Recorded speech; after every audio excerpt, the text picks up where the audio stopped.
Well, I'm pretty excited about this radio repair. This is a Hitachi TH-650 AM only transistor radio. I got this in a lot on eBay a while back and I actually showed the lot in another video. And I didn't realize when I got that lot that this was almost worth as much as I paid for the whole lot, probably. And just as I kind of learned more about these old transistor radios in general, but it comes in the box and it's got the original, I guess, I don't know if that's instructions, and then it's even got like a cloth that you can wipe it down with. So that, and then I think there's headphones in there too, which is pretty awesome. And I looked online, and I don't, maybe we can find a date, because everything online says 1963, but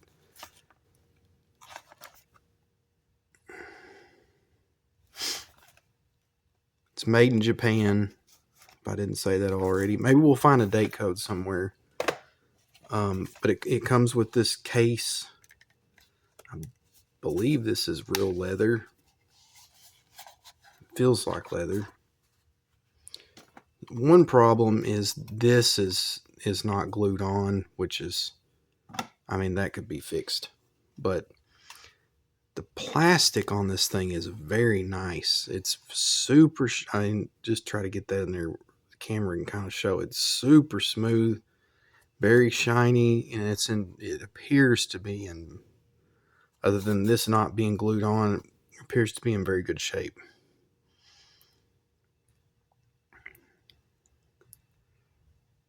Looking for, I don't see a date there, but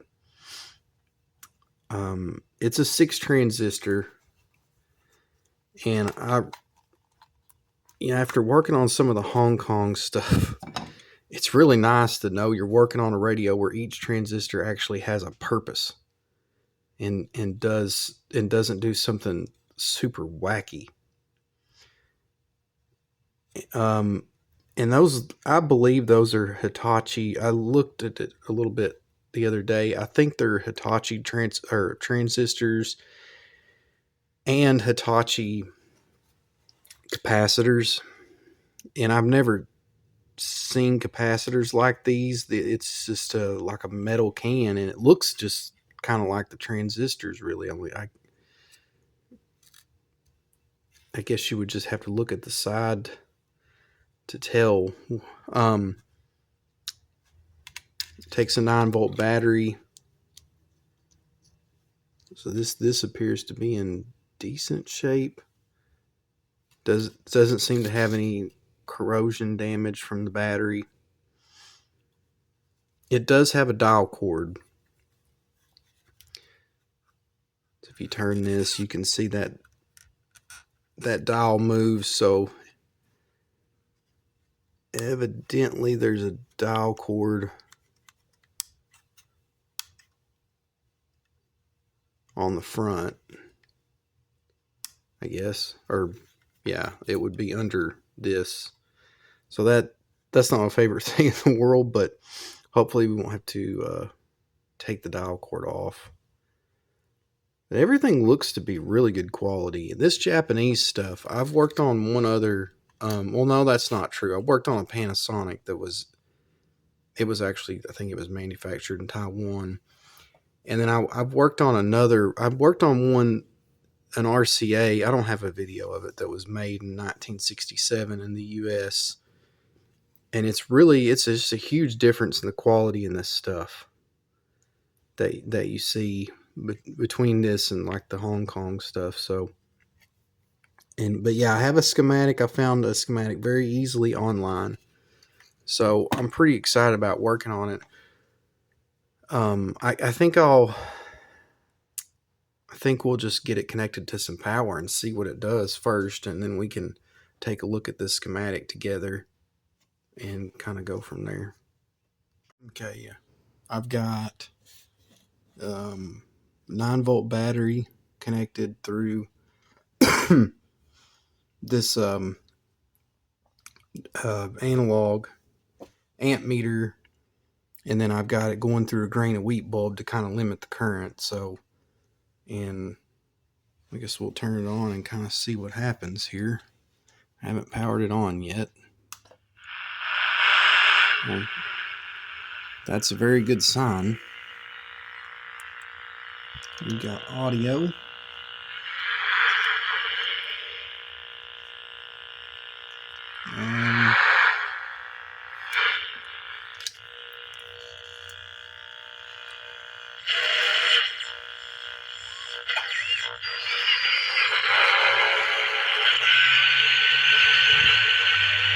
And I wouldn't be surprised if it worked. I mean, this stuff is known to be good quality.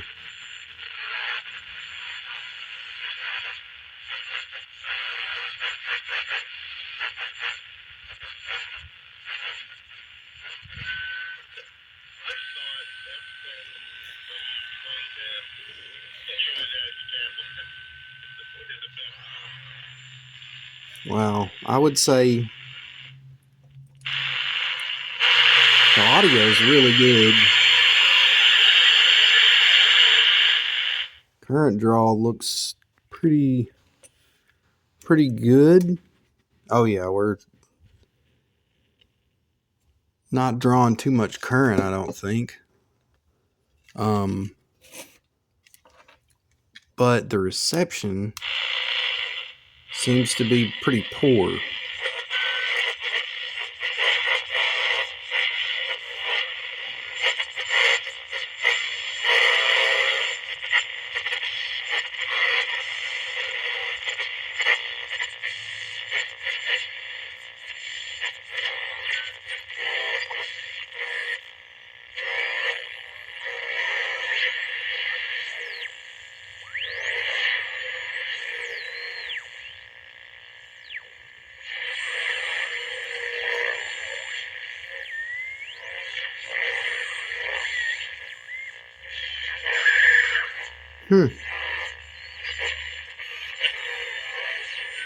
And there's one station.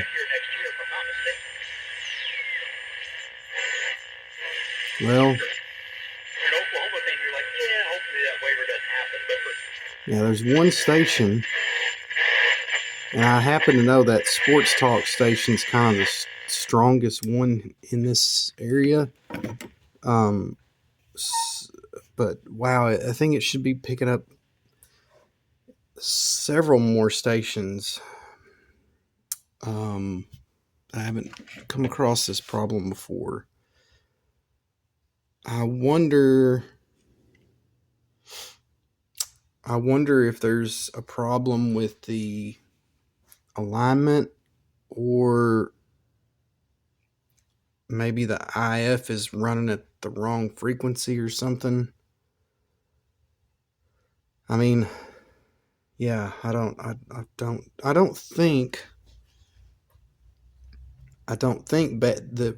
suspect that bad electrolytics are causing this problem.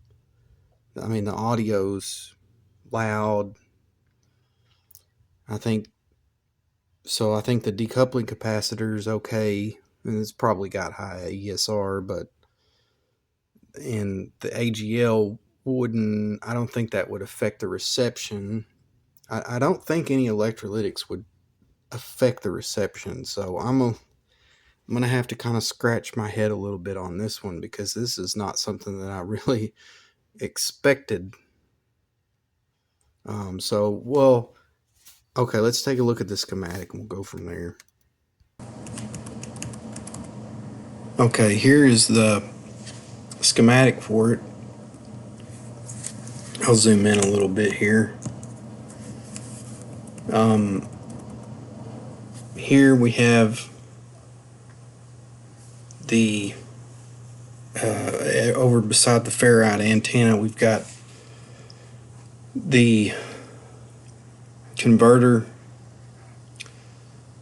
and this thing has 6 transistors, so it's pretty, what I would call, in my experience, pretty standard. And then here, this transistor would be first IF. I think it actually says here first IF, and then this one is second IF, and then here is the detector diode coming out of the second IF, and then this would be the audio driver, and it says AF amp, so it's like an audio preamp. I'm not sure what AF, audio frequency, I guess, stands for. And then that goes into the first audio transformer, which goes into a pair of transistors for the final audio output through this transistor. And even, I mean, this is such good service data. It even tells you 900 ohms on the primary and 8 ohms on the secondary of that transformer. There's a lot of good information in this little piece of service data here. In here it shows a diagram of the radio, and then on both sides of the board, so it's really nice, because I'll probably end up needing it. What worries me here is, if you look, there's a capacitor, and it appears to be inside T1, appears to be one inside T2, T3, I think T4 even has one.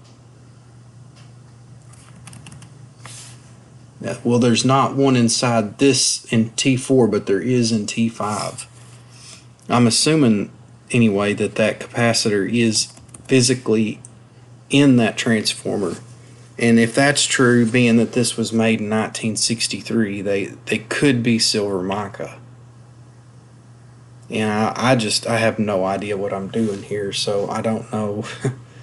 I have no idea where to start, honestly. I'm going to have to kind of scratch my head and think about which direction to go, because I just don't honestly know right now. So, well, I guess I will meet you back when I have some better ideas.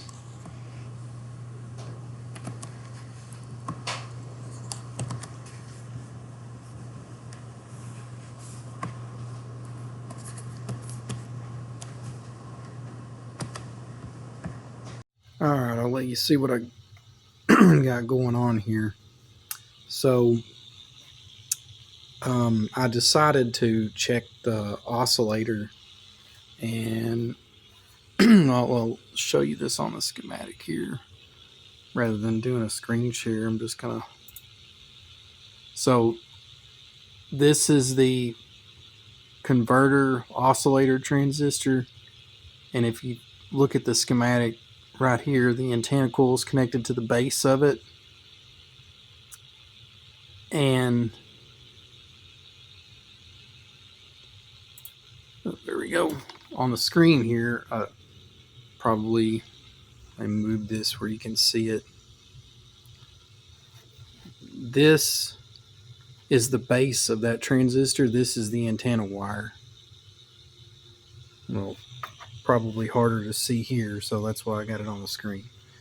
And when I put my oscilloscope here with the dial turned all the way down, so the tuning dial turned as low as it would go, this is what I'm getting, 972. And the wave looks okay. As I noticed, as I turn the frequency up, the wave kind of gets worse. I don't know, it tends to kind of misshape a little as it gets to the very top of the band, but maybe that's not a huge deal. But if you, I can't find in the service sheet that it's actually a 455 kilohertz IF, but Radio Museum says it is. And I mean, if you subtract 455 from that, I think you get 517 if my memory serves.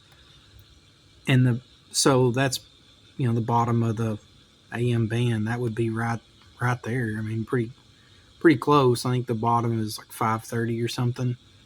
So I think the oscillator is okay. And I think if you adjust something in the first section, because I mean, I think you can. Well, I'm not going to flip it over because everything's plugged up, but I think you can adjust the first transformer, and there's adjustments on the tuning capacitor. I don't think it would make any difference in the reception. What I think it would do, and I may misunderstand this, I think it would just change what you see on the dial. So it would kind of align the actual frequency you're on with what you see on the dial. I don't think it would affect the reception. So I don't have a signal generator that will generate a 455 kilohertz tone. I've got this Finercy here, but it only I mean, I didn't even realize it was slow when I bought it, honestly. But it's a really great device. I like it. It's got an oscilloscope built into it too, but it only goes up to 10 or 50 kilohertz, I think. Yeah, it goes up to 50. So long way from 455. So I don't exactly know which direction to go at this point, but the reception is almost non-existent.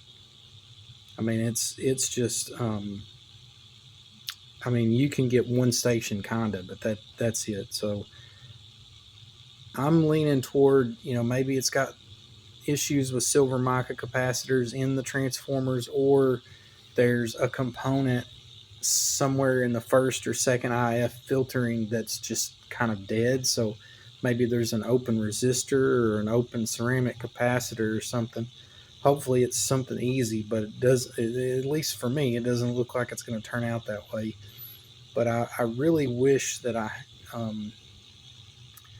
I've got a little kit that I may go ahead and put together that's got one of those that you can build a 1 megahertz signal generator, and I thought about just kind of hitting the pause button on this project and building that, and then I could inject a 455 kilohertz signal into the base of that first transistor right here, and then I could just use my ears to kind of see what the alignment looks like, or to see, you know, is 455 would that audio end up getting through there or not. And it could probably at least turn the first and second IF transformer adjustments to get, you know, to peak it to my ears, at least to get it to where it would be close enough to pick up stations if it was out of alignment. But I fear that I think the chances of it just being out of alignment are a lot lower. I think that unless someone's messed with it, it's probably okay. Or maybe a component, I think it's more likely a components went bad. Or I guess it's possible that maybe the silver mica issue is there, but it's not far enough where an alignment wouldn't cure it. So either way, I think a signal generator is kind of going to be the next step here. I don't know how to do it with just an oscilloscope. I just don't. So we'll check back. Okay, just one more thing here. Got you under the microscope so you can see it a little better than with my camera. This is the converter transistor here, and this would be first IF, and then second IF. Detector, you can see the diode here. And all these, I mean, you can see, unless someone put paint or wax back in there, whichever that is, these have never been turned. So no, you know, any hope that someone got in here and just kind of played with it, I guess that's not existent. So anyway, we'll check back when I have some more news.